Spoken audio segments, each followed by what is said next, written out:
Hello QPR fans and Players TV, home and away. Deejay Ranger back with an end of season review, part 1, regarding the first 23 games of the season, 2020-21 EFL Championship season. Just giving my thoughts and views on what I saw of the first 23 games of the season. Obviously it wasn't the best of viewing overall. You know, we did play some good football at times, but we did struggle, and obviously that was partly down to not having the likes of Naki Wells, Jordan Hugill, obviously selling a Eze as well. Bright say Samuel going, obviously, Mark Pugh leaving as well. Between experienced players and up and coming players likes of Ibere. We lost a lot of goals in them players, a lot of assists, experience as well. We brought in people like Lyndon Dykes, Macaulay Bonne, and it obviously showed, we did struggle to a degree. Yes, Lyndon Dykes did score a few goals at the beginning, mainly penalties. Yes, they all count, but he did struggle. Same with Macaulay Bonne. I think he scored in his debut against Sheffield Wednesday away, but didn't really hit the ground running as such. And you just hope that, the team would improve over the course of time. We brought other players in. I think Adoma coming in October, but it didn't start straight away. I think match fitness, etc., and so forth. Off the top of my head, I'm trying to think who else we brought in. Sorry, I should have wrote all this down, but I'm just going to give an overall view. Yeah, and we kind of tended to struggle in the first half of the season, I thought. Even though at times our football was good, we weren't getting the run of the ball, the luck of the fall of the ball. We weren't scoring, obviously, which doesn't help. We made mistakes, but most teams would be the same as well, in general. And it showed in our home form, in our league form, as well, in both. For our first 23 games of the season, we played 23, we won 5, we drew 9, we lost 9, we scored 22, and we let in 28. And we accumulated 24 points over them first 23 games. And out of them 23 games that we played 11 of them at home.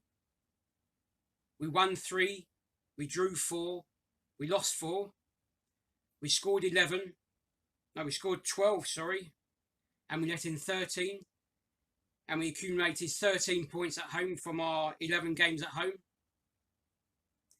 And away, we played 12 away from home in the first 23 games.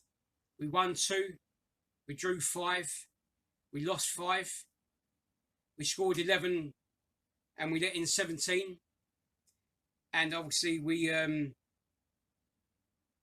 got 11 points from our 12 away games, which doesn't look good reading, but we have to hope and see that the team improve in the forthcoming months in the second half of the season.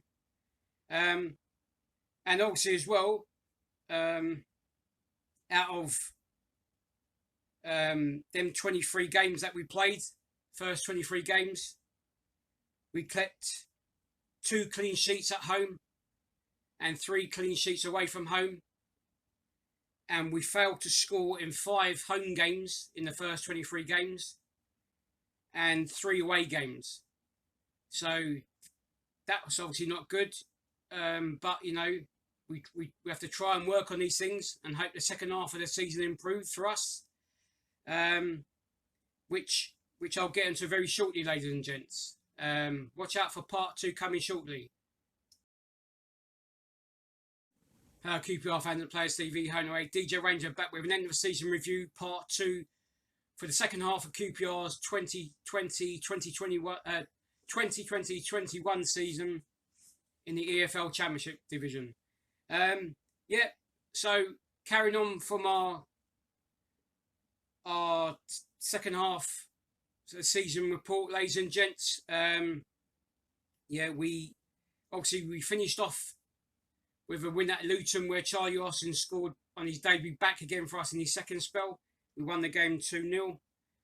And then, you know, in January, we brought some players in. I think they all come in January. Charlie Austin, Sam Field, Stefan Johansson, Jordi Device. Plenty of experience. We all know what Charlie Austin's about. Obviously, Sam Field wasn't getting too many games at West Brom. Same with Charlie Austin. And Stefan Johansson was the same at Fulham. But looking back on the season, on the second half of the season now, them loans plus other players stepping up to the plate who are already in the squad, the likes of Chris Willock, especially, you know, played really well. Obviously, being chair, obviously Senny in goal, first season in goal, kind of thing predominantly. Had a great season. Same with Rob Dickey. You know, and I mean, you know, second half of the season, it was great overall. Great viewing for the team, for us, the fans. Good performances. You know, some good results at home and away from home.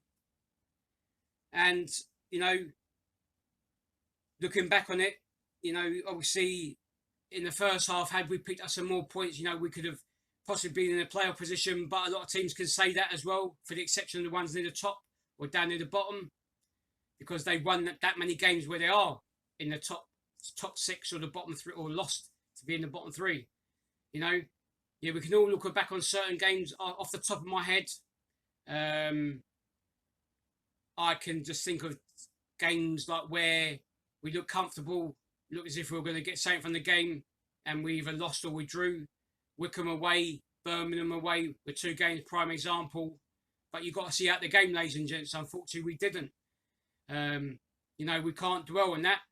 These things happen.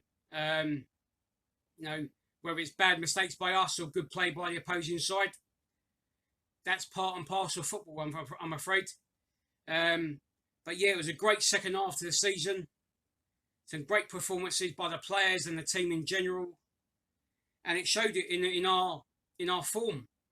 In our 23 games in the second part of the season, ladies and gents, overall, we won 14, we drew 2, and we lost 7. And we scored 35 goals, and we let in 25, and we accumulated 44 points. Out of them 23 games in our second part, the second half of the season, we played 12 at home. We won 8, we drew none, and we lost 4. And we scored 21 goals at home, and we let in 14. And we accumulated 24 points at home from that, from 12 games at home. And our away form in the second half of the season stands at, we played 11 away from home, we won 6, we drew 2, and we lost 3. And we scored 14 goals, and we conceded 11, and we picked up 20 points away from home. And in our second half of the season, ladies and gents, we kept 3 clean sheets at home, and away we kept 5 clean sheets away from home. And we failed to score in 2 home games in our second 23 games of the season, second half of the season. And we only failed to score in 1 away game in the second half of the season, ladies and gents. Which is good. Whether that entailed through the likes of the Charlie Austin coming back, Stefan Johansson playing a big part, Jordi Device, Sam Field, and plus the other players stepping up to the plate, doing their bit for the side, which all contributed in our uprise in the table, which was great. I mean, our overall position in the league after 46 games that we played was, we won 19, we drew 11, we lost 16, we scored 57, and we let in 53, and we finished on 68 points, and finishing 9th. Cardiff finished on the same amount of points, but goal difference made them finish higher. So yeah, it turned out to be a great second half of the season for the team, ladies and gents. And you know, who knows what will happen in the future? We'll have to wait and see in the summer and see what the club can do in regards to if we can sign them for loan signings or not. It's been well documented. But yeah, they're my thoughts and views on our end of season review for part 1 and part 2, ladies and gents.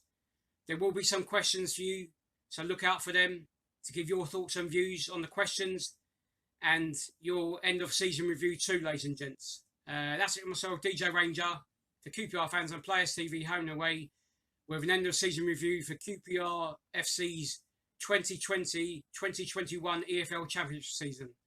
That's it myself, Deejay Ranger. I'm out of here. Come on, you R'ss.